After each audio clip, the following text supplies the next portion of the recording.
My mother slipped something into my drink, thinking I wasn't watching. "I made your favorite tea," she said with a sweet smile. I thanked her and switched mugs with her stepdaughter, who had mocked me that evening. An hour later it happened. I stood silently as they lowered my grandfather's casket into the ground. The rain had stopped just in time for the funeral, but the air was still heavy with moisture, matching the weight in my chest. My name is Emily Harper, and today I buried the last person who truly loved me. I glanced across the grave and saw my mother, Catherine, dabbing at her dry eyes with a tissue. Next to her stood her husband of 8 years, Michael, and his 2 college-aged children, Lauren and Ethan. They were all dressed in black, looking appropriately somber, but I knew better. None of them had visited Grandpa William even once. During his 3-month hospital stay, I had been the one sitting by his bedside, holding his hand as cancer slowly took him away from me. "Emily," my mother called out after the ceremony ended, "thank you for arranging everything. William would have appreciated it." Before I could respond, a man in a charcoal suit approached us. "Miss Harper, I'm Charles Grayson, your grandfather's attorney. I need to speak with you about the reading of his will." My mother perked up at the mention of the will. "When will this take place?" she asked with poorly disguised interest. "Now, if that's convenient," Charles replied, looking at me for confirmation. "That's fine," I answered. 20 minutes later, we all gathered in my grandfather's spacious living room. "Let's proceed," Charles said, sensing the tension. He sat down at the dining table and removed several documents from his briefcase. "I'll begin with a formal reading of the last will and testament of William Henry Harper," he announced. As Charles read through the legal preamble, I watched my mother's face. She was leaning forward slightly, her eyes focused on the papers in Charles's hands. Lauren, my stepsister, kept glancing around the room, mentally cataloguing items as if she was already deciding what she wanted. "To my beloved granddaughter, Emily Rose Harper, I leave my entire estate," Charles continued, "including my primary residence at 1400 Cedar Avenue, my vacation home at Lake Clearwater, and all financial assets totaling approximately $800,000. The room went silent. I wasn't surprised. Grandpa had always made it clear that I would inherit everything, but the looks on the others' faces were priceless. Lauren's mouth literally fell open, and my mother's smile froze in place. "Additionally," Charles continued, "to Catherine Harper, I leave my silver kitchen set, which she always admired." My mother straightened up. "What? The silver set? That's all?" Charles nodded. "That's correct." "Old fool," she muttered under her breath. I felt a surge of anger. "That set is worth several thousand," I said coldly. "And he didn't owe you anything." Charles quickly wrapped up the reading and explained to me the process for transferring the properties and assets. Throughout his explanation, Lauren kept glaring at me, while Ethan stared at his phone, trying to look bored but clearly disappointed. After Charles left, my mother turned to me. "Emily, you need to consider sharing some of this inheritance with us. Your father would have wanted his family taken care of." "My father has been dead for 12 years, I replied evenly, "and Grandpa William was my family, the only real family I've had since Dad died." "That's not fair," Lauren suddenly interjected. "You don't deserve all this. What makes you so special? You're not even that smart or pretty or talented. You never accomplished anything." I looked at my mother, waiting for her to defend me. She said nothing. Her silence said everything I needed to know. "Well, Lauren," I said calmly, "since you're so smart, beautiful, and talented, I'm sure you'll have no problem making your own fortune. Now I'd like you all to leave my house." They shuffled out, grumbling and shooting me dirty looks. As soon as they were gone, I locked the door and leaned against it, finally allowing the tears to come. After a few minutes, I wiped my eyes and went to Grandpa's office. I needed to sort through his papers and start figuring out my new reality. As I sat at his desk, memories flooded back. After Dad died when I was 13, everything changed. Mom met Michael a year later, and suddenly she was focused on building her new family. When they married and Michael moved in with his kids, I became an afterthought in my own home. Lauren, who was 2 years younger than me, would steal my things and then deny it. She'd ruin my homework and blame it on their dog. Ethan would make crude comments when no adults were around. And Mom? She was too busy trying to be the perfect wife and stepmother to notice what was happening to her own daughter. Grandpa William became my refuge. I'd stay at his house whenever I could, weekends, school breaks, sometimes even weeknights if I had a lot of homework. No one at home seemed to care. or even notice my absence. When I graduated high school, Grandpa paid for me to attend college in another state. Those 4 years away were the happiest of my life. After college, I moved back to my hometown but rented my own place. I'd visit Grandpa several times a week, but I only saw Mom a handful of times, usually by accident at the grocery store or gas station. She even forgot my birthday last year. Now, Grandpa was gone, and I was alone. But at least, I had a home, his home, and enough financial security to figure out what I wanted to do next. As I sorted through his papers, I made a silent promise to honor his memory by making the most of the gift he'd given me. Several weeks passed after the funeral. I moved out of my rented apartment and into Grandpa's house. One Saturday morning, I was sorting through some of Grandpa's old books when the doorbell rang. I wasn't expecting anyone, so I approached the door cautiously and checked through the peephole. My mother stood on the porch with Lauren beside her, both wearing bright smiles that didn't reach their eyes. I opened the door reluctantly.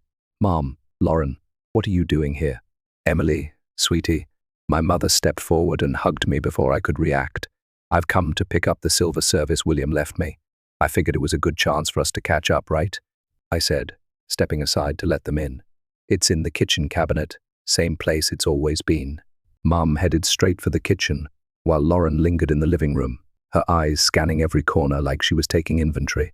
"God, this place is so depressing," she said, running a finger along the bookshelf. "It looks like a museum for old people.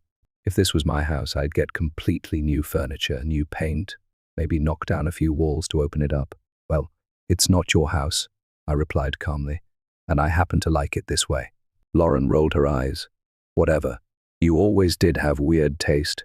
I bit my tongue, not wanting to give her the satisfaction of seeing me upset. Instead, I walked toward the kitchen to check on Mom. She was carefully wrapping each piece of the silver service in newspaper. After she finished packing the silver, we stood awkwardly in the entryway. I expected them to leave, but Mom surprised me. "Emily, I've been thinking, we should try to rebuild our relationship. You don't have any close family left now that William is gone."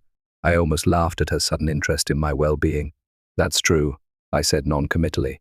"Why don't you come over for dinner next Saturday? I'll make all your favorites: chicken parmesan, garlic mashed potatoes, and that chocolate cake you loved as a kid." I was about to refuse when something stopped me. Maybe it was curiosity, or perhaps some small part of me still hoped for the mother I'd lost years ago. "Okay," I said finally. "What time?" Mum's smile widened. 6. Michael and Ethan will be there too. It'll be a proper family dinner." After they left, I sat on the porch swing, trying to figure out what had just happened. Mum hadn't shown interest in my life for years, and now, suddenly, she wanted family dinners. The timing was suspicious, coming right after I'd inherited a small fortune. But maybe, just maybe, losing Grandpa had made her realize the importance of family. The week passed quickly, and before I knew it, Saturday arrived. I dressed casually in jeans and a sweater, not wanting to look like I was trying too hard. At 6 sharp, I pulled into the driveway of my childhood home. The house looked smaller than I remembered. I hesitated before ringing the doorbell, a flood of memories washing over me. This was where I'd grown up, where I'd played with Dad, where I'd felt safe and loved until I didn't anymore. Michael answered the door. "Emily," he said with a nod, his usual greeting. He'd never bothered with hugs or even handshakes. Inside, Mum bustled around the dining room, setting the table with the silver service she'd just acquired from Grandpa's house. Ethan sat on the couch, playing a video game, barely acknowledging my presence. "Emily," Mum called. "You're right on time. Dinner's almost ready. Can I help with anything?" I offered. "No need. I've got it all under control. Make yourself at home." Make yourself at home. The irony wasn't lost on me. This had been my home once, but now I felt like a stranger here. I decided to wander around while Mum finished in the kitchen. The living room was mostly the same, though the family photos now featured more of Michael's kids than me. I climbed the stairs to the second floor, running my hand along the banister where Dad had once measured my height with pencil marks. "Looking for something?" Lauren's voice came from behind me. "Just taking a walk down memory lane," I replied. She followed me up the stairs. "I turned your old bedroom into my dressing room," she said with a laugh. "You won't need it anymore anyway, right?" I said nothing, just kept walking until I reached my old room. The door was open, and sure enough, it had been transformed. My pale blue walls were now pink. Where my bed had once stood, there were now clothing racks filled with designer outfits. My desk had been replaced by a vanity table, covered in makeup. I headed back downstairs, intending to offer help in the kitchen despite Mum's refusal. As I approached, I heard the clinking of glasses and peered around the corner. Mum was standing at the counter with her back to me, pouring something from a small bottle into a mug. She quickly tucked the bottle into her pocket when she heard the floor creak beneath my feet. "Emily," she said, spinning around, "I was just making your tea. You still like it with honey, right?" "Right," I said, my mind racing. What did she put in that mug? I retreated to the dining room where everyone was gathering. Mom appeared a moment later carrying a tray with drinks. She handed me the mug I'd seen her tamper with. "Your favorite tea," she said with a smile that didn't reach her eyes. I forced a smile in return. "Thanks, Mum." As everyone settled in and began passing dishes, I noticed that Lauren had an identical mug to mine. While Mom was distracted serving Michael, the first casually switched our mugs. "Everything looks delicious," I said, taking a small sip from my new mug. I watched Mom watching me, her eyes darting to the mug every few seconds. "So, Emily," Michael said, breaking the silence, "what are your plans for that big house? Seems like a lot of space for one person." "I'm not sure yet," I replied. "For now, I'm just getting used to living there." The conversation continued, but I was only half listening. I was too busy watching Mum's growing nervousness. I decided to stay longer than planned. I needed to know what was happening, what Mum had tried to do to me. Dinner dragged on uncomfortably. Mom hinted I should go, but I pretended not to understand her words. An hour after we'd finished eating, Lauren suddenly stopped mid-sentence while telling a story about her college professor. Her face turned pale, and she swayed in her chair. "I don't feel so good," she mumbled, pressing her hand to her forehead. "Lauren," Michael stood up quickly. "What's wrong?" Before she could answer, Lauren slumped forward, her head hitting the table with a thud. She'd fainted. Everyone jumped up in panic. Michael rushed to his daughter's side, while Ethan stood frozen, staring at his sister with wide eyes. "What's happening, Lauren?" Mom shrieked, shaking Lauren's shoulder. "Wake up." Michael checked her pulse. "Catherine, call an ambulance." Mom fumbled for her phone with shaking hands. As she dialed, I cleared my throat. "I think I should mention something," I said calmly. I accidentally switched mugs with Lauren earlier. I noticed they were identical, and I wasn't paying attention which was which. Maybe she drank something that didn't agree with her. Mom's eyes darted to the empty mug in front of Lauren, then back to me. "No, that's not Michael. Call 911 now. Tell them to hurry." Her panicked reaction confirmed my suspicions. I watched as she paced back and forth, muttering to herself. Michael was on the phone, describing Lauren's symptoms to the dispatcher. "Mom," I said quietly, "what did you put in my tea?" She whirled on me. "Nothing." "Don't be ridiculous. Then why are Moo so scared? What's happening to Lauren?" "Shut up," she screamed, her composure completely gone. "This is your fault. You switched the drinks." I stepped away and pulled out my own phone, dialing the police. "Hello, I'd like to report an attempted poisoning," I said clearly. "I believe my mother tried to drug me, but my stepsister got the drink instead." Within minutes, paramedics rushed into the house. As they worked on Lauren, I quietly explained what I had seen Mom adding something to my tea and my suspicion that she had tried to drug me. The paramedics stabilized Lauren and loaded her onto a stretcher. "Her blood pressure is dangerously low," one of them told Michael. "We need to get her to the hospital immediately." As they wheeled Lauren out, police cars pulled up to the house. 2 officers came inside, and I repeated my story. The senior officer, a woman with kind eyes and a firm voice, asked Mom what she had put in the drink. Mom broke down in tears. "It was clonidine. I took it from Miss S. Winters when I was cleaning her house last week. She uses it for high blood pressure. I knew it would make Emily's pressure drop, make her dizzy and disoriented while driving. She could have crashed her car, and then she'd need us to help her recover. She'd have to share some of that money with us." The room fell silent. Even Michael was staring at her in shock. "Catherine Harper," the officer said, "I'm placing you under arrest for attempted murder." "Murder?" Mum gasped. "No, I didn't want to kill her, just hurt her a little. Drugging someone without their knowledge, especially with a medication that could cause a car accident, shows intent to cause serious harm or death," the officer explained, as she handcuffed Mom. As they led Mom out to the police car, she turned to look at me one last time. "Emily, please tell them I didn't mean it. I'm your mother." I said nothing, watching as they put her in the back of the patrol car. Michael came to stand beside me, his face ashen. "I had no idea," he said quietly. "I swear, Emily, I knew nothing about this. I believed him. Michael had many faults, but he wasn't violent or vindictive, just selfish and indifferent. You should go to the hospital, I told him. Lauren needs you. He nodded, grabbing his keys and Ethan's arm. Are you going to be okay? I'll be fine, I said. I need to give my statement to the police, and then I'm going home. After they left, I sat down with the remaining officer and told him everything: the inheritance, Mom's sudden interest in reconnecting, what I'd seen in the kitchen, and the switched mugs. He took careful notes, asking clarifying questions about Mom's behavior and statements. We'll need you to come to the station tomorrow to make a formal statement, he said, and you'll likely be called to testify if this goes to trial. I nodded, suddenly exhausted. I understand. Later, as I drove back to Grandpa's house, my house now reality crashed over me. My own mother had tried to hurt me, possibly kill me, for money. The mother who had once bandaged my scraped knees and read me bedtime stories had become someone capable of calculating harm against her own child. I parked in the driveway but couldn't bring myself to go inside yet. Instead, I sat in the car, tears streaming down my face, not tears of sadness, but of anger and betrayal. How had things gone so wrong? When had Mom changed so much? Eventually, I wiped my tears and went inside. The house was quiet and still, filled with Grandpa's things, with memories of the man who had loved me unconditionally. I ran my hand along the banister, feeling its smooth surface beneath my fingers. I miss you, Grandpa, I whispered to the empty house. What do I do now? The next few weeks passed in a blur of police stations, lawyers' offices, and courthouse visits. Mom was charged with attempted murder. The evidence against her was overwhelming: her confession at the scene, the clonidine found in her pocket, and the hospital's confirmation that Lauren had indeed been drugged with the medication. I sat through the preliminary hearing, watching Mom in her orange jumpsuit, her face pale and drawn. She kept trying to catch my eye, but I refused to look at her directly. Michael and Ethan were there too, sitting on the opposite side of the courtroom. Lauren was still recovering at home.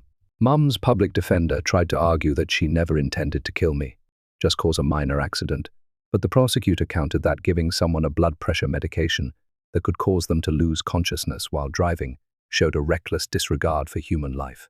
In the end, Mom accepted a plea deal, 5 years for attempted second-degree murder, with a possibility of parole after 3 years. As they led her away, she finally caught my eye and mouthed, "I'm sorry." I turned away. Outside the courthouse, Michael approached me awkwardly. "Lauren's doing better," he said. "She wants to talk to you." She was horrified when she learned what her mother tried to do. We all were. None of us would have gone along with something like that. I agreed to visit Lauren the next day. When I arrived at their house, it felt strange knowing Mom wouldn't be there. Lauren was sitting in the living room, looking pale but alert. "Hey," she said when I walked in. "Thanks for coming." I sat across from her. "How are you feeling?" "Better. The doctors say there won't be any permanent damage." She fidgeted with the hem of her shirt. "Look, Emily, I need to apologize. Not just for my mom, that's on her, but for how I've treated you all these years." I raised my eyebrows, not expecting this. "I was jealous," she continued. "You had this perfect relationship with your dad and then with your grandpa. Even after your dad died, you had someone who put you first. No one ever put me first, not even my mum." Her voice broke, and I took it out on you. "It wasn't perfect," I said softly, "just real." We talked for nearly an hour, not about Mum or the inheritance, but about our childhoods, our misunderstandings, the family we might have been in different circumstances. I wouldn't call it a reconciliation exactly, but it was a start. When I left, we agreed to meet for coffee sometime. I didn't know if it would actually happen, but the possibility existed now, which was more than I'd had before. 3 months after Mum's sentencing, I received a letter from the women's correctional facility where she was being held. I stared at the envelope for a long time before opening it. "Dear Emily," she had written in her familiar looping handwriting, "I know I don't deserve your forgiveness. What I did was unforgivable. I lost myself somewhere along the way. After your father died, I was desperate to build a new life, one without the pain of remembering him. But in trying to escape that pain, I caused so much more. I pushed you away when I should have held you closer. You were all I had left of him, and I couldn't bear to see his eyes looking back at me through yours. I'm not asking you to visit or even to write back. I just want you to know that I regret what I did with every fiber of my being, not just the terrible thing I tried to do to you, but all of it. The years of neglect, choosing Michael and his kids over you, forgetting what it means to be a mother. I'm so sorry, Emily. I hope someday you find happiness and peace, even if I'm not part of your life. Love, Mum. I folded the letter and put it back in its envelope, then placed it in a drawer in Grandpa's desk. I didn't cry. I didn't feel the need to respond. Maybe someday I would, but not yet. Mum needed to sit with her choices longer, and I needed time to build my life without the shadow of her betrayal hanging over me. And that's what I did. A year passed, then another. I kept Grandpa's house, but redecorated parts of it, blending his antiques with some of my own style. I used some of the inheritance to go back to school for a master's degree in education, something I had always wanted to do. I made new friends, dated occasionally, and slowly built a life that felt like mine. Lauren and I did meet for coffee, and then dinner, and eventually became something like friends, not close, but civil, and sometimes even genuinely warm with each other. Ethan went off to grad school in another state. Michael sold their house and moved to a condo downtown. We exchanged Christmas cards, but nothing more. Mum continued to write every few months. I read her letters but never replied. She wrote about her therapy sessions, about the other women in prison, about her regrets and hopes. In her most recent letter, she mentioned she was up for parole soon. She didn't ask if I would support her release or if she could come stay with me afterward. She seemed to understand that some bridges can't be rebuilt. Yesterday, I was cleaning out some old boxes in the attic and found a photo album I hadn't seen before. It was full of pictures of Dad and me at the beach, opening Christmas presents, riding bikes in the park. In every photo, we were laughing. On the last page was a note in Grandpa's handwriting for Emily. Never forget how much joy you brought to your father's life. He lives on in you. I sat there amid the dusty boxes, holding that album to my chest, and finally cried for everything I'd lost and found. Dad was gone, and Grandpa too. Mum was alive, but lost to me in a different way. I had inherited a house and money, but more importantly, I had inherited the capacity to love deeply and the strength to survive loss. Today, as I write this, I'm sitting on the porch swing of my grandfather's house, my house now watching the sunset paint the sky in shades of orange and pink. A gentle breeze rustles the leaves of the old oak tree Dad planted the year I was born. It's taller than the house now, its roots deep and strong. I don't know what the future holds. I don't know if I'll ever forgive Mom or if she'll ever truly understand the depth of her betrayal. But I do know that I'm okay, more than okay actually. I'm at peace with who I am and where I came from. Dad and Grandpa gave me the greatest gift, the knowledge that I was loved unconditionally. That love sustains me still, a quiet strength that no one can take away, not even the mother who tried to kill me for an inheritance I would have shared if only she'd asked.